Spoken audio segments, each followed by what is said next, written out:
তারা দল করবে, এটা তো আমরা শুনতেছি 2-3 মাস ধরে। এখনও তারা দলে একটা গঠনতন্ত্রই করতে পারে নাই। মানুষ তো প্রথমে চিন্তা করে যে একটা গঠনতন্ত্র হবে। তারা কি কতগুলি মানে খুবই মানে এই টাইপের চমক সৃষ্টিকারী স্লোগান নিয়ে আসছে, আর কিছু না।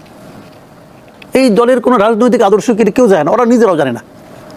তারা নিজেরাও কয়েকটা শব্দ জানে, এবং এই শব্দগুলির প্রয়োগ কী, এই শব্দগুলি কী অর্থ বহন করে তাও জানে বলে আমার কাছে মনে হয় না। এবং তাদের মধ্যে কিছু কিছু আমার কাছে মনে হয়েছে যে একটা জনবিচ্ছিন্ন একটা ভাব আছে।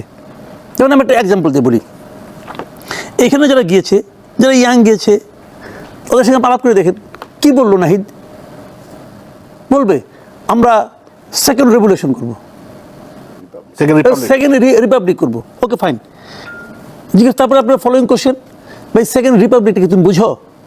বুঝে না, কেউ বুঝে না। ওখানে জিজ্ঞাসা করেন যারা ওখানে ছিল তাদের মধ্যে কয়জন লোক সেকেন্ড রিপাবলিক বুঝে?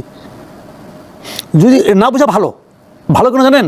না বুঝলে পরে স্লোগানটা দেওয়া যায়, বুঝলেই তো প্রশ্নটা ওঠে, ভাই সেকেন্ড রিপাবলিক কেন?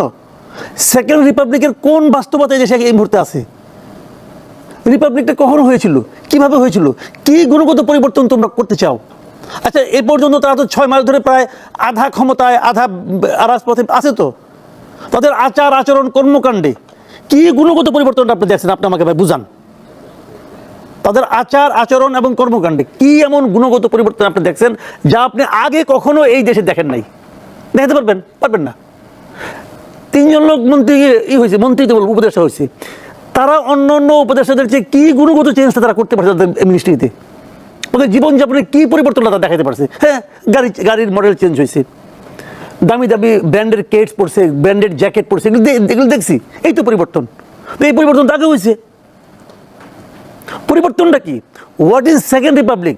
যত লোকে এই রিপাবলিক করতে বুঝে তার চেয়ে 10 জন লোক ইন্ডিয়ার একটা রিপাবলিক চ্যানেল নামে একটা ফালতু চ্যানেল আছে, হই হই করে যাত্রার ভঙ্গিতে উঠেছি নি।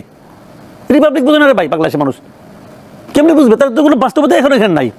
তারা নতুন কি বলছে, আমি আর কথা বলি, গণপরিষদ ইলেকশন করবে তারা, ঠিক আছে?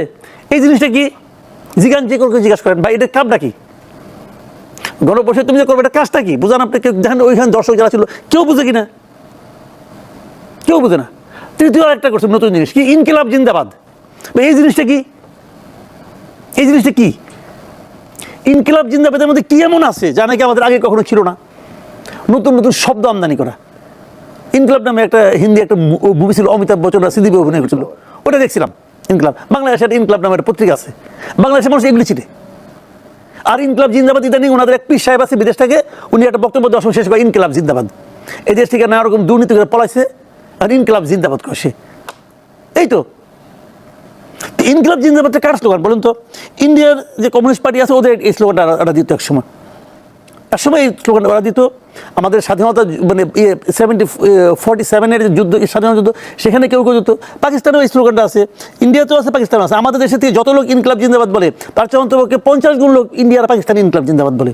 আবার না হিসাব বলে আমরা ভারতপন্থী হবো না, পাকিস্তানপন্থী হবো না, ভারত আর পাকিস্তান থেকে স্লোগান নিব। এই হলোটা কি? এইগুলি হলো কি জানেন? নতুন নতুন শব্দ দিয়ে আপনি চমক দিতে পারেন, বাট এতে কি মিন করে? আপনাদের উচিত ছিল কি এই শব্দগুলি সম্পর্কে এই সভাটা করার আগে হোমওয়ার্ক করা, মানুষের কাছে যাওয়া, মানুষকে বোঝানো যে কি সেকেন্ড রিপাবলিক কি। সেই সময় কি চলে গেছে সেকেন্ড রিপাবলিক করাটা? না, সামনে নিয়ে এসেছে। পুরো সময় চলে যায় না। পৃথিবীতে শুনেন, পৃথিবীতে সময় তো দিতে হবে। 1 সপ্তাহ পরে পৃথিবীতে কিয়ামত হচ্ছে না, আমি বলি না যে কিয়ামত হয়ে যাবো, সময় শেষ হয়ে গেছে, সময় অনন্তকাল আছে। কিন্তু যখন আপনাকে নতুন কিছু নিয়ে আসবেন, আগে পাবলিকের সম্বন্ধে একটা প্রস্তুতি নিতে দিবেন না? আমি ওটা বলছি, সময় চলে যায় নাই, বাকি জীবন ধরে তারা বিরোধী দলে থাকবে, এটা প্রচার করবে, অমুক করবে, তমুক করবে, কোনো সমস্যা নাই। ইলেকশনের পরে দেখবে যে বেলুন চুপ হয়ে গেছে, কোনো সমস্যা নাই, তখন আর এটা প্রচার করতে পারবে না। প্রচারটা এখনই করা উচিত ছিল। গত কয়েকদিন তারা ফেব্রুয়ারি মাসের 2nd উইকে দল করার কথা ছিল, সেই দল করতে করতে ফেব্রুয়ারি শেষের দিন করলো, লাস্ট ডে অফ ফেব্রুয়ারি করলো। তো এই কটা দিন তারা কী করছে? খালি নেতা কে হবে এটা ঠিক করার চেষ্টা করছে, খালি নেতাটা কে হবে, এবং সেইটাও করতে যায় কম্প্রোমাইজের উপর কম্প্রোমাইজ। আহ্বায়ক, সিনিয়র যুগ্ম আহ্বায়ক, জুনিয়র যুগ্ম আহ্বায়ক নাই, সিনিয়র যুগ্ম আহ্বায়ক, সিনিয়র যুগ্ম সচিব, মানে এইগুলি খালি অ্যাকোমোডেট করার জন্য। এবং তারপর যেটা দ্বারা করাইছে এটা হলো গিয়ে 90% ঢাকা ইউনিভার্সিটি, আর বাকিটা অন্য ইউনিভার্সিটি। আমি খুশি হয়েছি, আমি ঢাকা ইউনিভার্সিটির স্টুডেন্ট ছিলাম, এক ধরনের আনন্দ পাইছি, ঠিক আছে, এই একটা কোটার দিক দিয়ে আমরা এগিয়ে আছি, আবার এটা কিন্তু কোটা বিরোধী আন্দোলন করছে। তো এইগুলো সব মিলে যেটা হয়েছে, আমাদের দেশের এই দেশের মাটি, এই দেশের মানুষ, এই দেশের যে রাজনীতি, তার সব কিছুর প্রভাব এখানে আছে, নাথিং নিউ।